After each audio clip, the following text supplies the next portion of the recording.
Kimitra menatap ke arah Yana usai mendengar ancaman yang wanita itu berikan.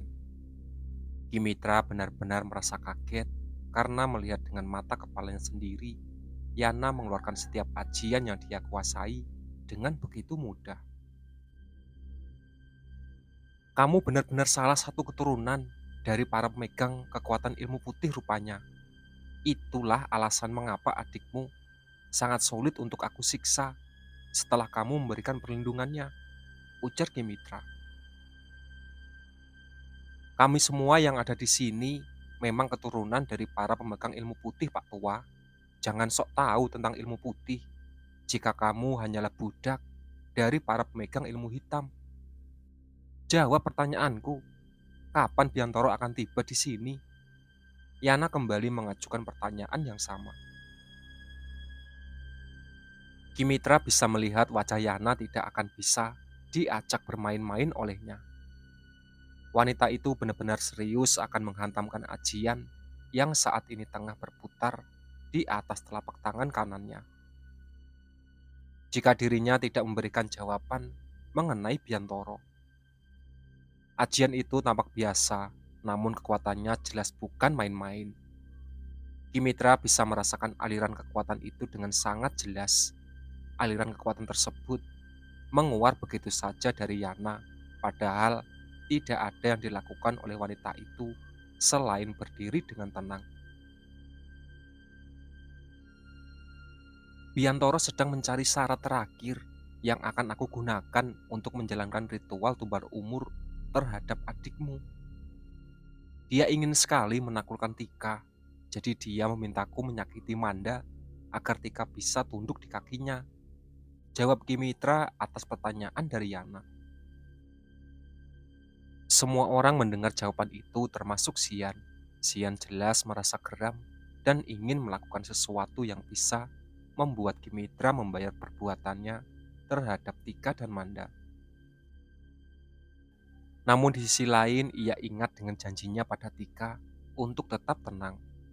Ia tidak mau Tika kembali berubah pikiran karena merasa dirinya tidak bisa menepati janji.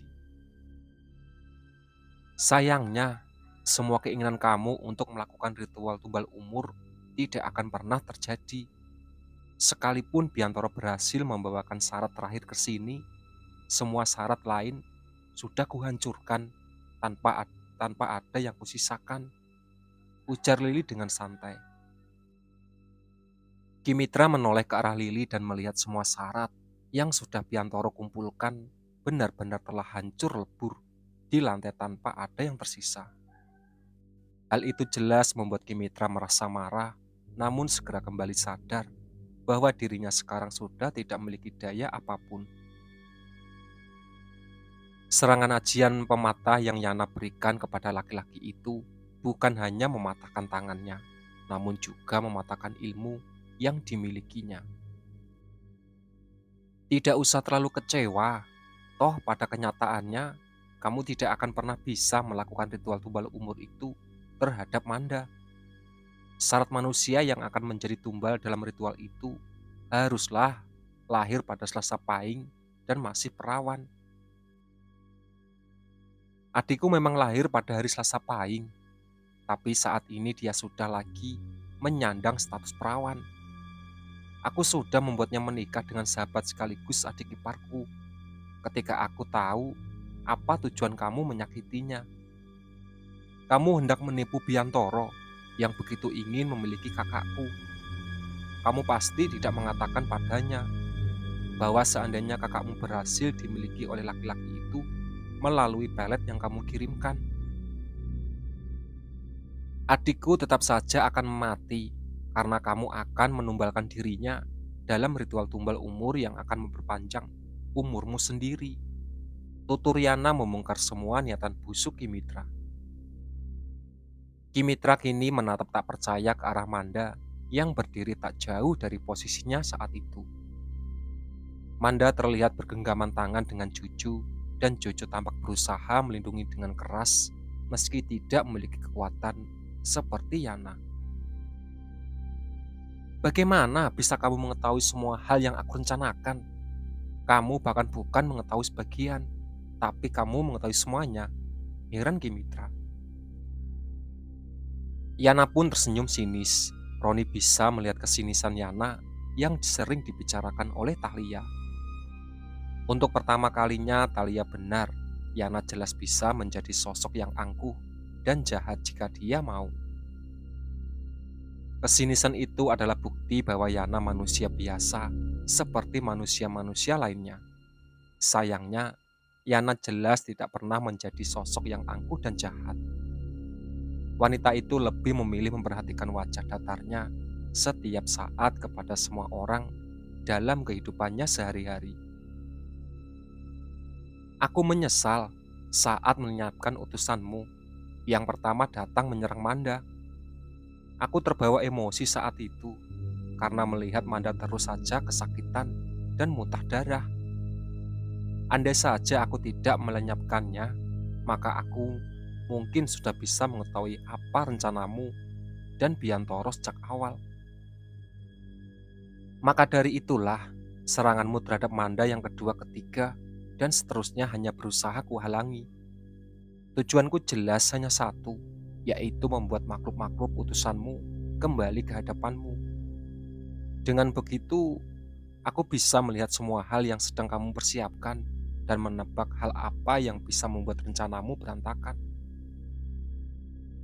Aku menitipkan indera penglihatanku ketika mengusir semua makhluk utusanmu agar tidak menyentuh Manda. Dan dengan penglihatanku itu, akhirnya aku tahu harus berbuat apa untuk memberi Manda perlindungan yang kuat, ungkap Yana dengan tenang. Kesinisan di wajah Yana pun memudar. Kini Mitra tampak benar-benar tidak bisa mempercayai usaha dan kegigihan Yana untuk melindungi semua anggota keluarganya. Ia tidak menyangka kalau wanita itu akan menitipkan indera penglihatannya ketika mengusir makhluk utusan yang ia kirim untuk menyakiti Manda. Kenapa diam? Apakah kamu sekarang merasa menyesal dan berharap kalau aku seharusnya melenyapkan semua makhluk utusan itu? Seperti saat aku melenyapkan yang pertama menyerang Manda, tebak Yana yang kemudian duduk pada salah satu kursi kosong di rumah itu. Dia jelas tidak menyangka kalau kakak akan menitipkan indera penglihatan pada semua makhluk utusan itu. Dia mungkin sedang berharap, andai saja waktu bisa diputar, maka dia akan memerintahkan semua makhluk kirimannya agar menyerang membabi buta. Agar semua makhluk itu langsung kakek lenyapkan. Jika merasa kesal, sayangnya harapan jelas tinggal harapan. Semua niatan busuknya telah kita ketahui, dan dia ketahuan justru melalui makhluk-makhluk utusannya sendiri. Lili tertawa pelan dengan tujuan yang sulit dimengerti. Tutup mulutmu anak kecil. Memangnya kenapa kalau aku berharap agar waktu bisa diulang? Hah? Kalau waktu benar-benar bisa diulang, aku jelas akan memilih mengorbankan semua makhluk utusanmu itu agar rencanaku tetap aman dan bisa aku laksanakan. Lagi pula, makhluk-makhluk itu tidak benar-benar berharga bagiku. Mereka hanya kacung bagiku. Mereka hanya pesuruh yang seharusnya memang menuruti kehendakku. Bentak Kimitra dengan sangat keras. Yana pun bangkit dari kursi yang didudukinya setelah mendengar semua bentakan dari mulut Kimitra. Ayo kita keluar, biarkan dia diurus oleh makhluk-makhluk utusan yang hanya dia anggap sebagai kacung, acak Yana. Kimitra menatap Yana dengan tatapan yang begitu dipenuhi dengan ketakutan. Apa maksudmu? Hei, jangan tinggalin aku di sini. Katakan, apa maksudmu barusan? Hei, seru Kimitra. Setelah semua orang keluar dari rumah itu, makhluk-makhluk yang tadi dipanggil oleh Kimitra kembali berdatangan dan memasuki rumah laki-laki itu. Mereka belum benar-benar pergi dan apa yang Kimitra ucapkan tentang mereka menjadi penyulut yang akan membuat laki-laki itu berakhir di tempatnya. Ah, tolong aku. Keluarkan aku dari sini. Tolong. Suara teriakan Kimitra membuat semua orang kembali menoleh ke arah rumah itu. Hah? Jadi kalian berdua memang sengaja memancing Pak Tua tadi untuk berbicara hal-hal yang bisa menyinggung makhluk-makhluk itu? Tebak Sian. Memang itulah tujuanku Lili sejak awal Kak Sian. Dia pernah menyiksa Manda melalui makhluk utusannya. Jadi sekarang biarkan dia merasakan disiksa oleh makhluk-makhluk utusannya sendiri. Biarkan saja dia berakhir dalam sana. Mari kita fokus saja menunggu kedatangan Biantoro. Jawab Yana yang tampaknya sudah merasakan sesuatu mulai firasatnya. Roni pun bergidik ngeri saat tahu kalau pembalasannya Yana yang lakukan benar-benar sepadan dengan apa yang pernah Manda rasakan. Kalau Bapak mau dapat ayam jantan yang jarinya 5, jangan datang ke peternakan. Kalau peternakan mah memang tidak pernah memelihara ayam model begitu. Itu teh ayam-ayam khusus, Pak. Yang peliharanya juga biasa orang-orang khusus, nggak sembarangan. Biantoro akhirnya memikirkan apa yang peternakan ayam itu katakan. Ia benar-benar sudah hampir putus asa karena tak kunjung menemukan ayam jantan berjari 5 seperti yang Mitra inginkan. Namun bayangan wajah Tika yang selalu ada di dalam pikirannya membuat ia menolak untuk menyerah. Ia merasa telah mengorbankan banyak hal sehingga sampai pada titik yang saat ini tengah ditempuhnya. Maka dari itulah ia benar-benar tidak ingin terhentikan hanya karena seekor ayam jantan berjari 5 yang tak kunjung ditemukan. Jadi, kalau memang para peternak ayam tidak melihara ayam seperti yang saya cari kriterianya, lalu di mana ya kira-kira saya bisa menemukan orang yang melihara ayam khusus itu, Mang? Tanya Biantoro.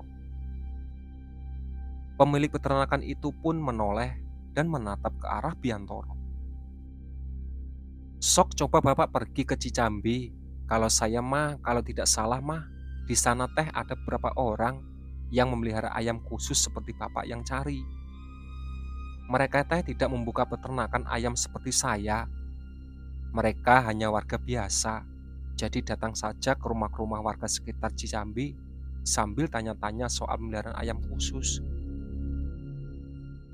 Usai mendapat jawaban, Biantoro pun segera mengemudikan mobilnya menuju ke tempat yang tadi disebutkan oleh pemilik peternak ayam. Ia mengemudi dengan kecepatan sedang karena ia merasa tidak perlu diburu-buru dan Kimitra pasti bisa mengerti dengan kondisinya yang sangat sulit menemukan syarat ritual terakhir itu. Kedua tangannya memegang kemudi, namun pada salah satu genggamannya, ia telah mengusap-ngusap jimat yang ia berikan oleh Kimitra sebagai pegangan untuknya. Jimat itu selalu memberikan penjagaan untuk Biantoro dimanapun dirinya berada. Selain penjagaan, jimat juga memberikan karisma terhadap Biantoro agar selalu disegani oleh siapapun orang yang menghadapinya. Hal itulah selama ini yang membuat Biantoro begitu sulit untuk ditentang ketika menyampaikan sesuatu yang menjadi keinginannya. Jika ada orang yang ingin mengajukan protes terhadapnya, seakan orang itu langsung dipengaruhi oleh sesuatu dan memilih mundur serta mengikuti keinginan Biantoro. Jimat itu hanya tidak pernah bisa bekerja jika berhadapan dengan Tika dan Manda. Itulah yang membuat Biantoro merasa bingung dan terjebak dengan rasa penasaran. Ia ingin sekali menaklukkan Tika, namun nyatanya keinginan tersebut sulit sekali untuk tercapai. Entah karena Tika yang memang sulit untuk dipengaruhi, bahkan oleh jimat sekalipun. Atau entah karena Manda yang selalu ada di sisi Tika dan memberinya pengaruh yang sangat besar. Biantoro jelas selalu mewaspadai Manda ketika masih menjadi pimpinan di kantor. Tatapan Manda yang begitu tajam dan tak pernah berbasa-basi dengan orang-orang di sekitarnya membuat Biantoro sangat jelengah setiap harinya. Manda tak pernah segan melayani tatapan yang tajam jika dirinya merasa kesal, merasa tak suka, ataupun merasa terganggu dengan situasi sekitar. Selain itu, tajamnya lidah Manda selalu saja menusuk dengan tepat jika Biantoro mengusulkan sesuatu pada Tika. Sehingga Tika selalu setuju kepada Manda dan menolak usulan Biantoro yang tak sesuai dengan cara kerja mereka berdua. Aku ingin melakukan mereka berdua. Mereka harus takluk kepadaku sebagai istri dan juga adik ipar. Aku akan membuat mereka tidak lagi berani melawan apapun yang aku katakan. Aku benar-benar akan merealisasikan ketika berhasil menikahi Tika, niat Biantoro ketika dirinya tiba di tempat tujuan. Yana menempatkan Roni, Tika, Manda di balik pepohonan dekat rumah Kimitra. Sian dan Ben akan mengawasi jalanan di depan bersama Lili. Sementara Aris dan Jojo diminta naik ke atas pohon untuk mengawasi apapun yang mungkin saja akan datang melalui bagian tidak terduga. Kenapa yang naik ke atas ini harus aku dan Jojo? Kenapa bukan Kak Ben dan Kak Sian?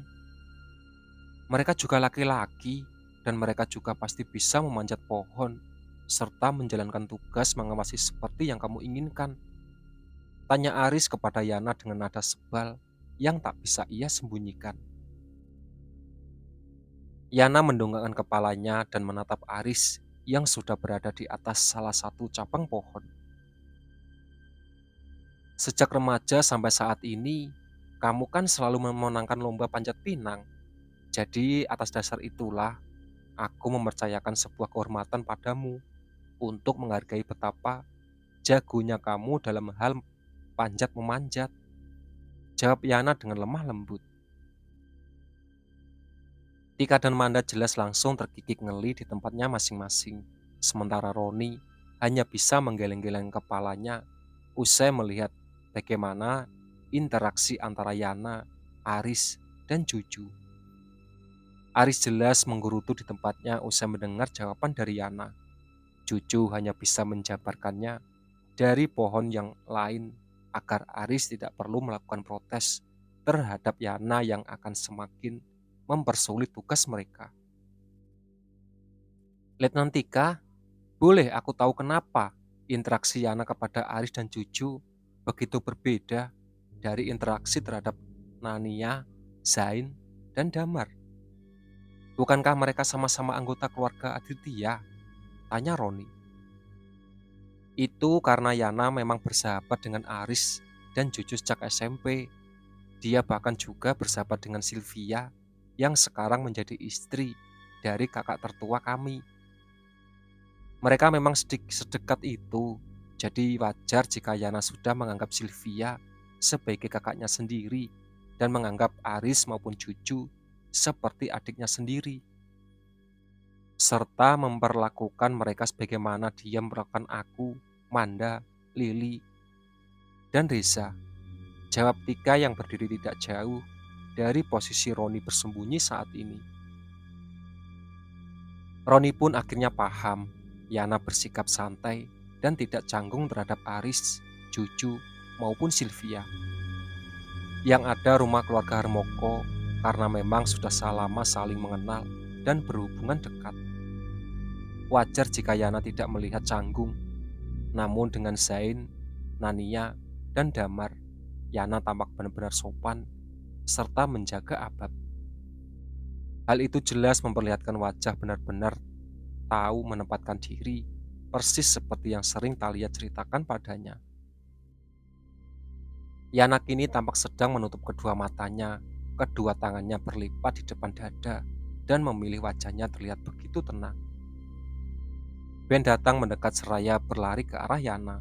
Pria itu tampak memberitahu sesuatu kepada istrinya, dan hal itu jelas langsung direspon oleh Yana yang kini sudah menggenggam tangan Ben dengan erat. Bersiap-siaplah semuanya, mobil milik Biantoro sedang menuju ke arah sini, seru Yana memberi peringatan pada yang lainnya.